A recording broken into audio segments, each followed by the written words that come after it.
Hi,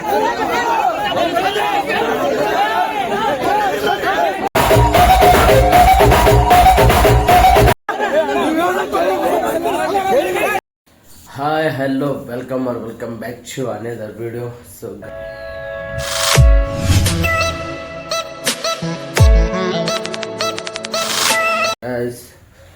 2-3 ದಿನದಿಂದ log ಮಾಡೋಕ್ಕಾಗಿಲ್ಲ. ಸಿಕ್ಕಾಪಟ್ಟೆ ನೆಗಡಿ ಕೆಮ್ಮು, ಹುಷಾರಿದ್ದಿಲ್ಲ ಆ ಕಾರಣದಿಂದ. ಸೊ ಈಗಲೂ ಹುಷಾರಿಲ್ಲ, ಟ್ಯಾಬ್ಲೆಟ್ ತೊಗೊಂಡಿದ್ದೀನಿ. ಇವಾಗ ಸಿಕ್ಕಾಪಟ್ಟೆ ನೆಗಡಿ ಆಗ್ಬಿಟ್ಟಿದೆ ಗೈಸ್. ಬೆಂಗಳೂರಿಂದ ಬಂದಿದ್ದೆ, ನೀರು ಚೇಂಜ್ ಆಗಿರುತ್ತೆ. ಸೊ ಮಮ್ಮಿಯವರು ಊರಿಗೆ ಹೋಗಿದ್ದಾರೆ, ದಾವಣಗೆರೆಗೆ, ಏನೋ ಕೆಲಸ ಇದೆ ಅಂತ. ಸೊ ಹೊರಗಡೆ ಟಿಫಿನ್ ಮಾಡ್ಕೊಂಬರೋದು ಇವಾಗ. ಸೊ ಗಾಯ್ಸ್, ಟಿಫಿನ್ ಮುಗಿಸ್ಕೊಂಬಂದೆ. ಸೊ ಸಿಕ್ಕಾಪಟ್ಟೆ ಸುಸ್ತಾಗ್ತದೆ ಗಾಯ್ಸ್, ನೆಗಡಿ ಮಾತ್ರ ಹೆವಿ ಆಗಿದೆ. ಸೊ ಟ್ಯಾಬ್ಲೆಟು ತೊಗೊಂಡಿದ್ದೀನಿ.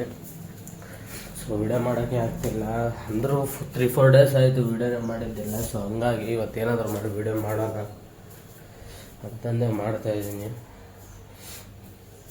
ಸೊ ಏನು ಮಾಡ್ಬೇಕೇನೋ ಬೇಜಾರಾಗುತ್ತೆ ಬಿಡೋದು ಗೈಸ್, ಮನೇಲಿ ಯಾರು ಇಲ್ಲ, ಒಬ್ಬನೇ. ಸೊ ಟಿ ವಿ ನೋಡೋಣ ಅಂದರೆ ಟಿ ವಿ ನೋಡೋಕ್ಕೂ ಬೇಜಾರು. ಗಾಡಿ ತೊಗೊಂಡು ಹೋದರೆ ಸಿಕ್ಕಾಪಟ್ಟೆ ಬಿಸಿಲು ಹೊಡೆದ್ರೆ ಸಿಕ್ಕಾಪಟ್ಟೆ ಐತಿ. ಸಾಯಂಕಾಲ ಆದರೆ ಸಿಕ್ಕಾಪಟ್ಟೆ ಮಳೆ ಬರ್ತೈತಿ. ಒಂಥರ ಬಚ್ಚಲ್ ಮನೆ ಆದಂಗೆ ಆಗ್ಬಿಟ್ಟೈತಿ ಗೈಸ್ ನಮ್ಮೂರು. ಯಾವಾಗಾರ ನೋಡಿ ಮಳೆ ಇರ್ತೈತಿ, ಒಂದು ಬಿಸಿಲು ಇರ್ತೈತಿ. ಕನ್ನಡ ರಾಜ್ಯೋತ್ಸವ ದಿನನೂ ವಿಡಿಯೋ ಮಾಡೋಕ್ಕಾಗಲಿಲ್ಲ, ಸಿಕ್ಕಾಪಟ್ಟೆ. ಸೊ ಅದ್ರದ್ದು ಕೆಲವೊಂದಿಷ್ಟು ಶಾರ್ಟ್ಸ್ ತೊಗೊಂಡಿನಿ ಗೈಸ್, ನೋಡ್ಕೊಂಬರ್ರಿ. ಸೊ ಡಿ ಜೆ ಎಲ್ಲ ಚೆನ್ನಾಗಿ ಮಾಡಿದರು. ಅಂದ್ರೂ ಸ್ವಲ್ಪ ಪೊಲೀಸ್ ಅವ್ರ ಜೊತೆಗೆ ಎಲ್ಲರ ಜೊತೆ ಕಿರಿಕಾಯ್ತು ಅವತ್ತು. ಸೊ ಹಂಗಾಗಿ ಡಿ ಜೆ ಟೈಮಿಂಗು ಒಂದು 10 ಗಂಟೆ ತನಕ ಹೇಳಿದ್ರು ಗೈಸ್. 9ವರೆಗೆ ಸ್ವಲ್ಪ ಎಲ್ಲ ಕ್ಲೋಸ್ ಮಾಡಿಬಿಟ್ರು.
ಸೊ ನೋಡಿದ್ರಲ್ಲ ಗೈಸ್, ಅವರು ಪೊಲೀಸು ಹುಡುಗರು ಡಿ ಜೆ ಮೇಲೆ ನಿಂತು ಡ್ಯಾನ್ಸ್ ಮಾಡಕತ್ತಿದ್ರಂತೆ. ಅವರು ಒಂದು 2 ಏಟು ಹೊಡೆದ್ಬಿಟ್ಟಾರೆ ಹುಡುಗರಿಗೆ.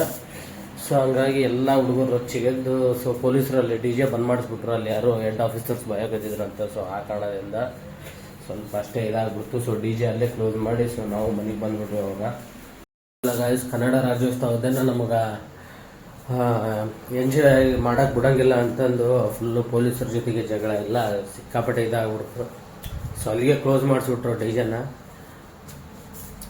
ಇನ್ನೊಂದು ಏನು ಹೇಳ್ಬೇಕಪ್ಪ ಅಂದರೆ, ಸೊ ಎಲ್ಲರಿಗೂ ನಮ್ಮ ಕನ್ನಡದವ್ರು ಹೆಂಗಪ್ಪ ಅಂದರೆ, ಯಾರಾದರೂ ಬರಲಿ, ಎಲ್ಲಿಯವ್ರು ಯಾರಾದರೂ ಬರಲಿ, ಸಪೋರ್ಟ್ ಮಾಡಿಬಿಡ್ತೀವಿ ಗೈಸ್. ನಾವು ಇಲ್ಲಿದ್ದು ಎಷ್ಟೊಂದು ಕಷ್ಟಪಟ್ಟು ವೀಡಿಯೋಸ್ ಮಾಡ್ತಿರ್ತಾರೆ. ಹೂವಿನ ಬಾಣದಂತೆ ಅವ್ರಿಗೆಲ್ಲ ಯಾವ ಥರ ಬೆಳೆಸ್ತೀರಿ, ಕಷ್ಟಪಟ್ಟು ವೀಡಿಯೋ ಮಾಡ್ತಾರೆ ಗೈಸ್. ಕಷ್ಟಪಟ್ಟು ವೀಡಿಯೋ ಮಾಡ್ತಾರೆ, ರಾತ್ರಿ ಎಲ್ಲ ನಿದ್ದೆ ಮಾಡಲ್ಲ, ಎಡಿಟಿಂಗ್ ಮಾಡ್ತಾರೆ. ಅಂಥವ್ರಿಗೆ ಸಪೋರ್ಟ್ ಮಾಡಿರಿ, ಕಂಟೆಂಟ್ ಕ್ರಿಯೇಟರ್ ಸಪೋರ್ಟ್ ಮಾಡಿರಿ. ಅವಳು ಯಾವಳೋ ಬಂದು ಅವನೋ ಬಂದು ಏನೋ ಡೈಲಾಗ್ ಹೊಡೆದ್ಬಿಟ್ಟ ಅಂತಂದು ಒಂದೇ ಸಲ ಮೇಲೆ ತೊಗೊಂಡು ಹೋಗ್ಬಿಡ್ತಾರೆ. ಅವನ್ಯಾವನೋ ಮತ್ತೆ ಇವನಂತೆ ಕನ್ನಡದವರು ಜೆ ಸಿ ಏನೋ ಅಂದಾಗ ಸಾವಿರ ಆ ಥರ ಎಲ್ಲ ಮಾತಾಡ್ತಾರೆ. ಸೊ ನಮ್ಮ ಕನ್ನಡಿಗರು ಹೆಂಗಪ್ಪ ಅಂದರೆ ಹಚ್ಕೊಂಡ್ಬಿಡ್ತಾರೆ ಯಾರನ್ನಾರ ಆಯಿತು. ಸೊ ಪ್ರೀತಿಯಿಂದ ಮಾತಾಡ್ಬಿಟ್ರೆ ಜಲ್ದಿ ಹಚ್ಕೊಂಡ್ಬಿಡ್ತೀವಿ. ಸೊ ಆ ಕಾರಣದಿಂದ ಸ್ವಲ್ಪ ನೋಡಿ ಸಪೋರ್ಟ್ ಮಾಡಿರಿ. ಮಾಡೋದಕ್ಕೆ ನಾನು ಬೇಡನಲ್ಲ. ಸೊ ನಮ್ಮ ಕನ್ನಡಿಗರಲ್ಲ, ನಾವು ಕನ್ನಡದವ್ರನ್ನ ಸಪೋರ್ಟ್ ಮಾಡ್ರಿ ಆರಾಮಾಗಿ, ಹಂಗಂತ ನಾವು ಬೇರೆಯವ್ರಿಗೆ ಇದು ಮಾಡ್ರಿ ಅಂತ ಹೇಳ್ತಾ ಇಲ್ಲ. ಸ್ವಲ್ಪ ನೋಡಿಬಿಟ್ಟು, ಯಾಕಪ್ಪ ಅಂದರೆ ನಮ್ಮನ್ನು ಬಂದು ಯೂಸ್ ಮಾಡ್ತಾರೆ, ಇಲ್ಲಿ ಯೂಸ್ ಮಾಡ್ಕೊಂಡು ತಾವು ಬೆಳ್ಕೊತಾರೆ, ಆಮೇಲೆ ನಮಗೆ ಬಂದು ಬೈದು ಹೋಗ್ಬಿಡ್ತಾರೆ. ಈ ಥರ ಎಲ್ಲ ಆಗುತ್ತಲ್ಲ, ಅದ್ರ ಸಂಬಂಧ ಹೇಳೋದು. ಸೊ ಓಕೆ, ನಾನು ಇನ್ನೊಂದು ಏನು ಹೇಳ್ಬೇಕಂದ್ರೆ, ನವಂಬರ್ 1 ಕನ್ನಡ ರಾಜ್ಯೋತ್ಸವ ದಿನ. ಬಟ್ ಅದು ನವಂಬರ್ 1ನೇ ತಾರೀಕು ಮಾತ್ರ ಅಲ್ಲ, ನಂಬರ್ 1 ಕನ್ನಡಿಗರಾಗಮ್ರಿ ನಾವೆಲ್ಲರೂ. ಇದನ್ನು ಹೇಳ್ತಾ ಈ ವಿಡಿಯೋನ ಇಲ್ಲೇ ಎಂಡ್ ಮಾಡ್ತೀನಿ. ನನಗೂ ಹುಷಾರಿಲ್ಲ ಗಾಯ್ಸ್. ಸೊ ಓಕೆ, ಮತ್ತು ನಾಳೆ ಲಾಗ್ ಏನಿರ್ತೈತಿ ನೋಡೋಣ. ಓಕೆ, ಟಾಟಾ, ಬಾಯ್ ಬಾಯ್.